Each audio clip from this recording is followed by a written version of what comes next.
Hi friends అందరికీ. అందరు ఎలా ఉన్నారు? బాగున్నారా? ముందుగా అందరికీ సంక్రాంతి శుభాకాంక్షలు. అందరూ బాగుండాలని మనస్ఫూర్తిగా కోరుకుంటున్నాను.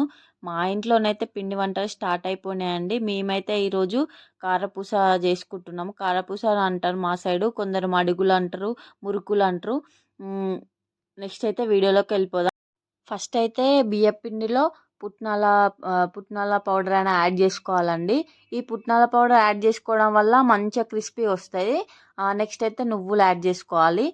నువ్వులు యాడ్ చేసుకున్న తర్వాత వాము అంటారు మా సైడ్ అయితే, ఓమా అని కూడా అంటారు. ఇది యాడ్ చేసుకోవాలి. నెక్స్ట్ అయితే సాల్ట్ యాడ్ చేసుకోవాలి. సాల్ట్ టేస్ట్కి సరిపడా యాడ్ చేసుకోవాలి. తర్వాత కారం యాడ్ చేసుకోవాలి. ఇవి యాడ్ చేసుకున్న తర్వాత ఈ పిండిని ఒకసారి మంచిగా ఈవెన్గా కలపాలి. ఇట్లా కలపడం వల్ల మంచిగా కలిసిపోతుంది. అదే వాటర్ వేసిన తర్వాత కలపడం వల్ల సరిగా కలవదు. ఫస్ట్ అయితే ఈ పిండిని మొత్తం కలుపుకోవాలి. అన్నీ కలిసేటట్టు, ఉప్పు కారము అవన్నీ కలిసేటట్టు కలుపుకోవాలి. ఆ తర్వాత ఈ పిండిలో వేడి వాటర్ అయినా యాడ్ చేసుకోవాలండి. కొంచెం వేడి చేసుకొని వాటర్ని, ఆ వాటర్ని ఇందులో యాడ్ చేసుకోవాలి. ఇలా యాడ్ చేసుకోవడం వల్ల పిండి అనేది మంచిగా కలిసిపోతుంది.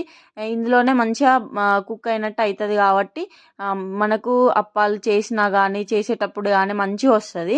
అదే కూల్ వాటర్ యాడ్ చేసుకోవడం వల్ల సరిగా రాదు, టేస్ట్ బాగుండదండి. కొంచెం హీట్ చేసుకొని వాటర్ అనేది యాడ్ చేసుకోవాలి. ఇలా యాడ్ చేసుకోవడం వల్లనైతే మంచిగా వస్తాయి చేసేటప్పుడు.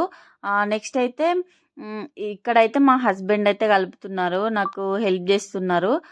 నెక్స్ట్ అయితే మేము పొయ్యి తీసుకున్నాము. ఈ పొయ్యికి ఫస్ట్ అయితే బొట్లు పెట్టుకుంటున్నాము. మేము ఏది వేసినా కూడా ఫస్ట్ అయితే ఈ విధంగా బొట్లు అయితే పెట్టుకుంటాము. పొయ్యిని లక్ష్మీదేవి అంటారు కదా, దీన్ని కూడా పూజించాలని చెప్పేసి మేమైతే ఈ విధంగా బొట్లు పెట్టుకుంటాము. అన్ని సైడ్లా ఈ విధంగానే పెట్టుకోవాలి. మంచిగా పసుపు కుంకుమతోని ఆ పొయ్యిని అలంకరించుకోవాలి. ఈ పొయ్యి అయితే నాకు గిఫ్ట్గా ఇచ్చారండి. ఈ పొయ్యి అయితే మా చెల్లె పింకీ గిఫ్ట్గా ఇచ్చింది మా యానివర్సరీకి. ఎప్పుడైనా ఇట్లనే అప్పాలు చేసుకోవచ్చు అని చెప్పేసి నాకైతే గిఫ్ట్గా ఇచ్చింది. వేరే గిఫ్ట్గా ఇస్తే గుర్తుండదని చెప్పేసి ఇది గుర్తుగా ఉంటుందని నాకు ఇట్లా ఇచ్చింది. మేమైతే నెక్స్ట్ స్టవ్ ఆన్ చేసుకున్నాము. స్టవ్ ఆన్ చేసుకొని ఫస్ట్ అయితే ప్యాన్ పెట్టుకొని ప్యాన్లో ఒక 1 kg వరకు ఆయిల్ అయితే తీసుకున్నాము. 1 kg వరకు ఆయిల్ తీసుకున్న తర్వాత ఇది బాగా హీట్ కావాలండి. మనకు హీట్ అయితే మంచిగా వస్తాయి, పొంగుతాయి అన్నట్టు అప్పాలు చేసేటప్పుడు. మేమైతే అప్పాలని అంటాము మా తెలంగాణలో అయితే. మీ సైడ్ ఏమంటారో కామెంట్ బాక్స్లో కామెంట్ చేయండి. ఆయిల్ అయితే పోసుకున్నాము. ఆయిల్ పోసుకున్న తర్వాత ఫస్ట్ మేమైతే కొంచెం ఇట్లా పిండి ముద్ద అనేది వేస్తామండి, అది కాగిందో లేదో తెలియడానికి. ఇప్పుడు ఆయిల్ పోసేటప్పుడు అయితే ఎవ్వరు మాట్లాడొద్దనే అంటారు.